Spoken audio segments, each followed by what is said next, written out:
میٹھی میٹھی شیخ طریقت امیر اہل سنت یہ ارشاد فرما دیجئے کہ اگر کسی سے معافی مانگی جائے تو اگلا جواب میں کہے نہیں نہیں کوئی بات نہیں ہے، میں کون ہوتا ہوں معاف کرنے والا، تو ایسے ایسے تکلف میں اگر کوئی کلمات کہے تو کیا اس کو معافی سمجھیں گے یا نہیں؟ شرعی رہنمائی فرما دیجئے اور دعاؤں سے بھی نواز دیجئے۔ یہ لوگ بولتے ہیں واقعی اللہ سے، یوں بھی بولتے ہیں اللہ سے معافی مانگو، اللہ سے معافی مانگو، میں کون ہوں تو معاف کرے گا؟ تو واقعی اب اس میں یقینی طور پر کہہ نہیں سکتے کہ معاف ہو جائے گا، کیسے سمجھ پڑے؟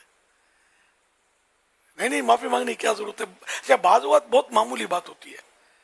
کہ جس میں معافی مانگنے کا ہی کوئی تک نہیں ہوتی، ذہن حاجت نہیں ہوتی، پھر بھی بندہ احتیاطاً معافی مانگتا ہے۔ تو اب ایسے موقع پر کسی نے کہا کہ نہیں کوئی بات نہیں، معافی مانگنے کی کیا ضرورت ہے، تو سمجھ میں آتا ہے کہ وہاں معافی مانگنا ہی واجب نہیں ہوا تھا، بندے کی حق تلفی پر ہی معافی مانگی جاتی ہے کہ اس کو دل دکھا دیا، اس کو تکلیف پہنچا دی نا حق ہے نا، تو ایسی صورت میں معافی مانگنی ہوتی ہے، ضروری بھی ہے کہ مانگے، اس کو راضی کرے۔ تو اب یہ کہ مختلف صورتیں ہی بنتی سمجھ میں آتی ہے، اور بعض اوقات تو اتنا ہیوی جرم ہوتا ہے کہ اگر وہ ایسا 100 بار بھی کہے تو سمجھ میں آتا ہے کہ معاف ہوگا، مشکل کیسے ہوگا، جرم بہت ہیوی ہوتا ہے۔ بعض اوقات دوسرے بھی شریک ہوتے ہیں اس جرم میں، یعنی کہ جن سے معافی مانگنی چاہیے، اجتماعی جرم ہوتا ہے۔ مثلا کسی بندے کو قتل کر دیا تو اب ایک کے معاف کرنے سے معاف نہیں ہوگا، جبکہ دوسرے اس کے والی وارث موجود ہیں جن کا مطلب شریعت میں جن کو راضی کرنے کا حکم ہے، تو یا تو بالقصاص یا یہ سارے معاف کریں، تو پھر اس کے جو بھی شرعی تقاضے وہ پورے کرنے ہوں گے کہ یہ ایک کا جرم نہیں۔ اسی طرح گھر میں چوری کی، امال ساروں کا تھا تو ایک نے معاف کر دیا تو اسی کا حصہ معاف ہوگا، دوسروں کے تو باقی ہے نا اس سے۔ تو جیسا جرم، تو ویسے اگر کوئی معافی مانگے تو اس کو گھمانے کے بجائے معاف کر دینا چاہیے، اسی میں وہ آسانی بھی ہے اور سامنے والے کی تسلی بھی، ورنہ آپ یوں ایسے مطلب گھما پھرا دیں گے، وہ سمجھے گا بیچارہ معاف کر دے، آپ دل میں لے کے بیٹھے رہیں گے۔ میں نے یہ تھوڑی بولا کہ میں نے معاف کیا۔ بعض اوقات معافی مانگنے والا جو ہے نا کوئی تھوڑا موبے دار بڑا آدمی ہوتا ہے، اور پھر وہ کہتا ہے کہ یار مجھے معاف کر دو۔ اب کسی کو یہ اس بڑے آدمی کو موبے دار یا تو مطلب بڑا رسپیکٹیبل پرسن ہوتا ہے،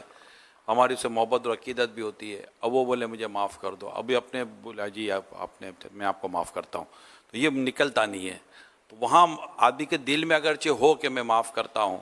اور اب ان کے تو آگے بندہ یہی اس طرح کا کہے گا نہیں حضور رہنے دے، ایسا نہ کریں آپ پلیز، ایسا نہ کریں۔ تو اب یہ کہ یہ جو جملے ہوتے ہیں کہ یہ اس کے مقام و مرتبے کے مطابق معافی کے طور پہ، یہ استاد اگر شاگرد سے کہتا ہے کہ مجھے معاف کر دینا، تو اب شاگرد بولے گا جی استاد صاحب چلو ٹھیک ہے میں نے آپ کو معاف کیا، آئندہ نہیں کیجیے گا، تو یہ شاگرد نہیں بول سکے گا، آئندہ نہ کیجیے کہنے کی حاجت تو ویسے نہیں ہے، عوام کو بھی کہنے کی ضرورت نہیں ہے۔ تو اگر وہ بولتا ہے میں نے معاف کیا تو اس سے نکلتا نہیں ہے، تو وہ اگر شاگرد یوں کر دے یا کوئی بھی اس طرح کا مرید اپنے پیر کو کر دے، یا اس طرح کا کوئی بھی آدمی اپنے بزرگ کو کر دے، والد کو کر دے کہ اب نہیں کوئی نہیں، تو کیا یہ قرینہ ایسا ہو جس سے یہ سمجھا جائے کہ معاف کر دیا ہے، اور یہ مطلب یہاں اس کے علاوہ وہ بولنا مشکل ہے کہ سہنے واجبی ہے۔ آپ کی بات باپ کو کیسے بولے ابو معاف کیا، معاف کیا، بتی ہوگی، بولنا بھی پھر بے ادبی میں آ سکتا ہے، دوسرے دیکھنے والے بولے تو تھوڑا بات ہے بڑے لوگ بڑوں کا ایک موبا جب پاپا موبو ایسے ہی سب معافی مانگنے والے کے انداز پر بھی اس کا بعض اوقات سمجھ پڑ جاتی ہے۔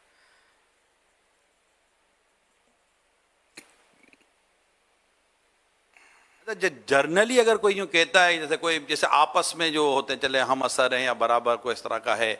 زیادہ فرق نہیں ہے، تو وہ معافی مانگتا ہے تو تھوڑا سا یوں ہوتا ہے کہ نہیں چلے کوئی بات نہیں، سڑک پر چلتے چلتے ہم جنرل بات کریں، کوئی گاڑی لگ جاتی ہے، کوئی موٹر سائیکل لگ جاتی ہے، کسی کو دھکا لگ جاتا ہے، یا معاف کیجیے گا، نہیں کوئی بات نہیں، تو کیا یہ کوئی بات بھی یہ ہے نہیں کہ ٹھیک ہے معاف کر دی؟ قرینہ تو معافی کا لگ رہا ہے، جی ہاں، بلکہ وہ یہ یوں کہنا چاہتا ہے کہ مجھے برا ہی لگا نہیں تو معاف کیا کروں، تو بعض وقت نہیں لگتا برا، واقعی بھیڑ میں دھکے لگ جاتے ہیں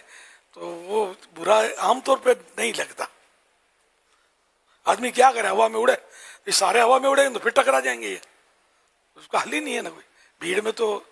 اپنی ارادے سے ایسی بھیڑ میں گھسے نہیں کہ جہاں اپنی وجہ سے لوگوں کو تکلیف ہو، لیکن اب خود بھیڑ میں پھنس گیا، کیا کرے؟ طواف میں کیا کرے؟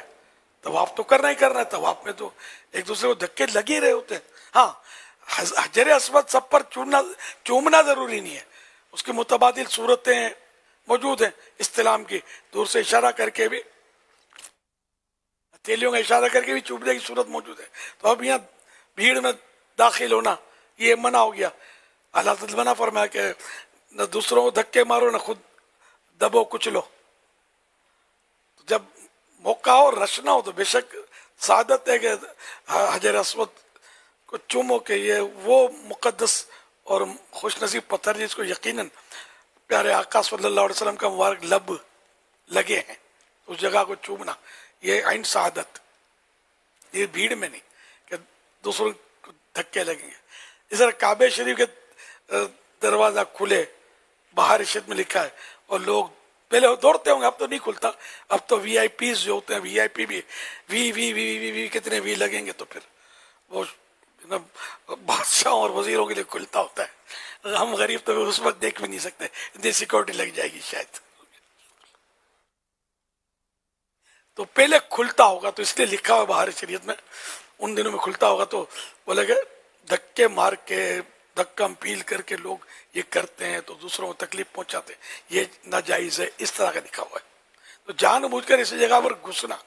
جہاں پتہ ہے کہ مطلب بھیڑ ہے اور میری وجہ سے لوگوں کو تکلیف پہنچے گی، کونیاں لگیں گی، لاتیں لگیں گی، تو اب اس میں نہ گھسے.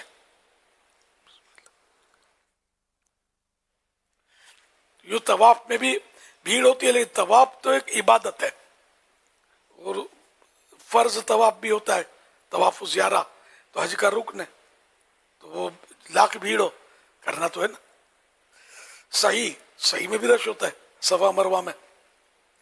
تو اس میں بھی بعض اوقات یہ دھکم پیل ہو جاتی ہے. تو یہ بعض اوقات ایسی دھکم پیل ہوتی ہے جس سے عام طور پہ لوگ برا نہیں مانتے. کون کس کو بولے کہ اگر تجھے پیچھے سے دھکا تو تیرا دھکا کسی اور کو جا رہا ہے، وہ آگے ڈیلیور کر رہا ہے، تو یوں آپس میں شیئر کر رہے ہوتے ہیں دھکوں کے. اب کوئی جان بوجھ کر کونیاں مارے اور دھکے لے اور گھورے تو وہ اس کے گناہ کی صورتیں بھی الگ بن سکتی ہیں. صلو علی الحبیب.